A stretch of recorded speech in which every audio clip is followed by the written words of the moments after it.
Egaa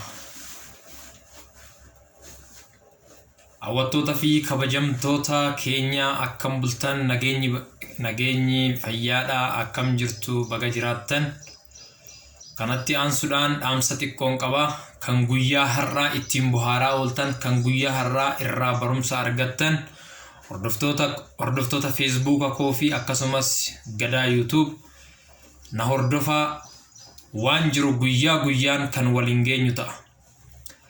Har'aa ejjennoon ani qabadhee dhufee ishee qeerroo Finfinnee jettee of waamtu irratti xiqqooshii afuursa. Nan afuursa kana booda waan jiru. Makkamiin afuursaa sobatu baay'ate, dhugaatu dhokate. Sobatu dhugaa dhaale. Lafa keenyatu amma sobaan gurguramaa sobaan hatamaa jira.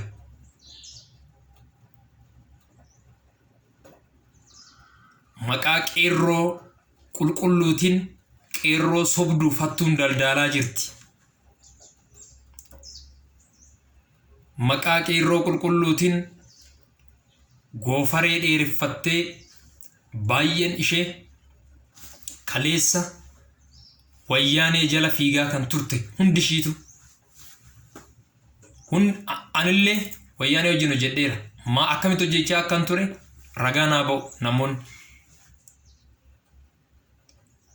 Garuu ta'iiwwan kaleessa argaa ture irraa ka'ee kalee maal hojjechaa turan har'a hoo maal hojjechaa jiran warri nuti qeerroo magaalaa Finfinneetii ofiin jedhan. Jamoo irratti maaltu hojjetamaa jira? Laga Xaafoo irratti maaltu hojjetamaa jira? Yookaan naannoo Ayaat jedhamu jechuudha. Kaleessa yeroo wayyaaneen turtetti mana qabalee argachuudhaaf, mana gandaa argachuudhaaf ijoollee baay'ee baadiyyaa irraa fuudhanii walitti guuranii waan baay'ee hojjetaa warri turan hedduudha. Har'as hojjechaa jiru.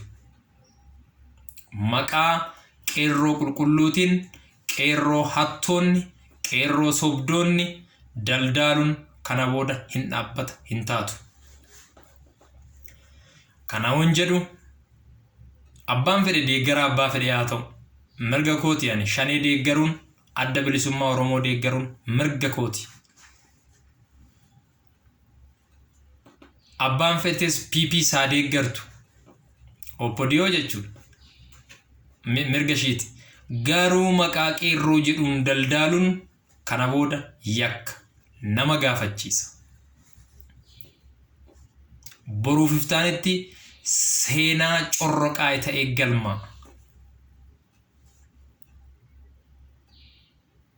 Waa malee miti waan argetu jira. Kanaaf dargaggeenyi Oromoo maqaa qeerroo Finfinnee jettuun Finfinnee keessatti maqaa qeerroo Oromootiin daldaalaa jirtan dhaabbadhaa. Hin sobinaa, hin hatinaa, hannarra jirtu, sobarra jirtu. Yoo xiqqaate magaalaa Finfinnee keessa qeerroo magaalaa Finfinnee jettee kan moggaaftee FB gubbaadhaa hursaa ooltu nama 5. Namoonni 5 kun immoo basaastuudha. Kana yoon jedhu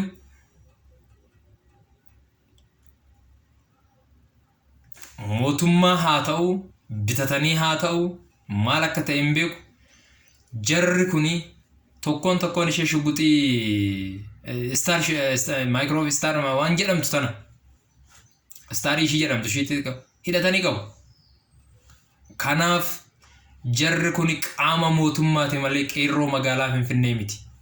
Wanni qeerroo Oromoo beeku qabu qeerroo Finfinnee jettee namoonni waamtu qeerroo Finfinnee kan Oromoof dhaabbatte osoo hin taane kan qaama mootummaatiif dhaabbate qaama hidhatee bakka barbaade oolu qaama hidhatee uksii dhugaa oolu qaama hidhatee fakkeessee nuti Oromoof qabsoofna nuti qeerroo magaalaa Finfinneeti qeerroo Oromoo magaalaa Finfinneeti jettee oduu sobaa afuufaa ooltu takkaan ishee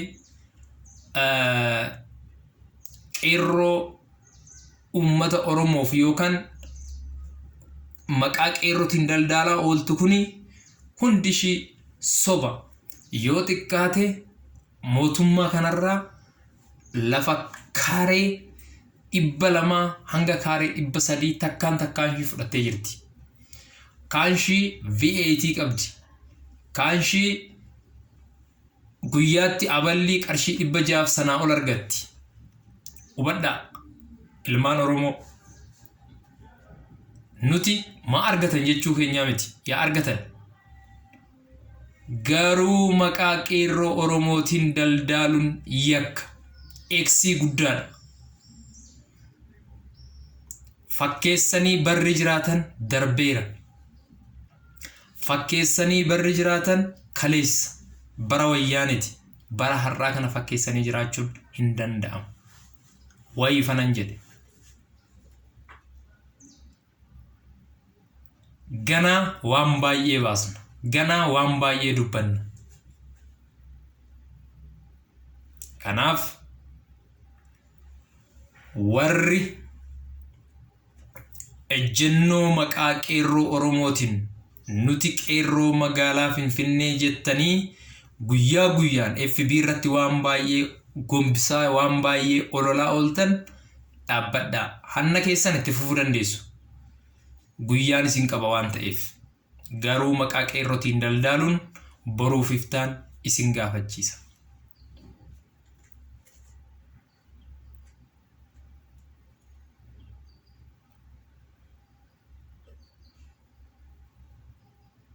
Kanaaf hordoftoonni FB koo hordoftoonni YouTube gadaa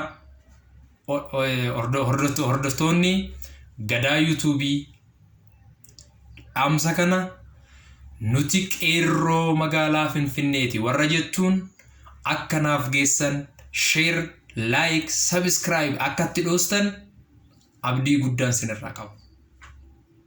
Ergaan kun ergaa baay'ee cimaadha. Ergaan kun ergaa warra sobaan daldalaniif barumsa taatu. Ergaan kun warra hannarra jiraniif barumsa warra taatu. Hatuun yakka. Lafa Oromoo gowwoomsuun yakka. Dubbiin akka kalee miti. Dubbiin nama adabsiifti. Dubbiin wal nu nyaachifti. Dubbiin laga nu ceesiftu. Dubbiin gaara nu baaftu. Nagaan oolaa. Horaa bulaa. Nagaatolaa guyyaan guyyaa gaarii. Borummoo yoo Rabbiin jedhee warreen nuti qabsaa Oromooti ofiin jedhan hayyota Oromoo irratti waan xiqqoo qabadhee dhufa. Na eegaa waliin jirra wajjin jirra.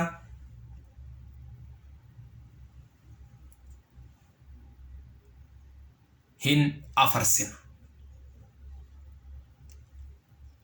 Afarsuudhaaf qophii keenya hunda xumurreerra hin afarsina.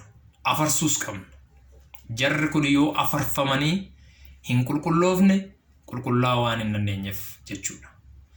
Guyyaa gaarii nagaatti olaa. Olmaa gaarii.